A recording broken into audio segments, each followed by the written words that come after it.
In fact, I've had people literally send me messages saying, umenyamaza, you're just quiet when our girls are being tortured, abused, raped, and I've not been quiet. I have been shouting at the top of my voice ever since. And it's not ever since I got to SIGNET, ever since I've been a woman, you know? And sometimes it can be so frustrating because it's not that we lack legislation. We have legislation.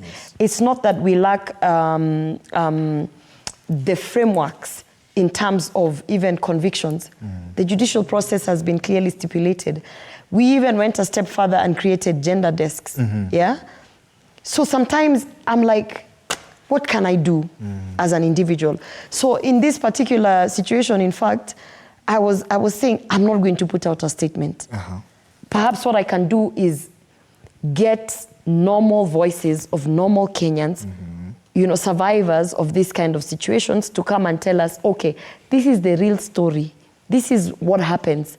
And then we try and connect that with interventions or mitigations that we can put. Because sometimes, honestly, it's a bit frustrating. I can tell you, I am personally frustrated because I know for a fact that I have not been quiet, that I continue to speak up. It has almost costed me my position in the Senate. And it's still on a very shaky ground as of now. So I'm feeling a bit like, what more can I do? Yeah. We're looking at the statistics, the number of deaths since 2016, data according to Africa Data Hub. 2018 seemed to have been the worst year. There was less numbers recorded, sort of some improvement in 2022, whereas that's, I mean, a death is a death. But now we seem to be going up back again in 2023. And the highest number, the population of, rather, those who are killing the women, the relationship of suspect to the victim, the highest prevalence is the husband, then followed by the boyfriend, then a stranger, a friend known to the victim, ex-husband, family member, then ex-boyfriend, in that order. Do you think then that the society as it is seems not to be learning from the past? Not really. I think we are not listening. That's what I think. Actually, you have given the statistics of the relationship between the murderer. Let's call them murderers here because they are killing people. Between the murderers and the victims is now what we call the intimate partner violence, IPV, where it is someone you know, you trust, you're familiar with, and it just happens and you can't, those two incidences can't be, you can't relate, it's not a stranger. So you, at any one point, you're not exactly feeling threatened. And I think that is, for me, that's one place we haven't really addressed. And most of the times, even when we're dealing with issues on the intimate partner violence, we tend to always lean on, let's teach our girls, let's teach our women how to defend themselves. And we forget that if there was no threat, the girls and the women would not need to be taught how to defend themselves. So if we continue teaching the women and the girls how to defend themselves, are we really solving the problem? Because they're defending themselves from what? From a threat. Why is there a threat? That is the question. Are you saying it's a moral decay in terms of there's a threat because of a moral decay?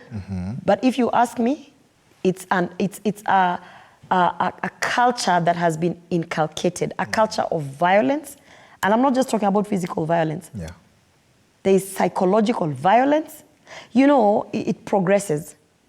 If today I just abuse you by just verbal abuse, and it continues repeatedly, then one day I feel like verbal abuse is not enough. I'm probably going to threaten to slap you.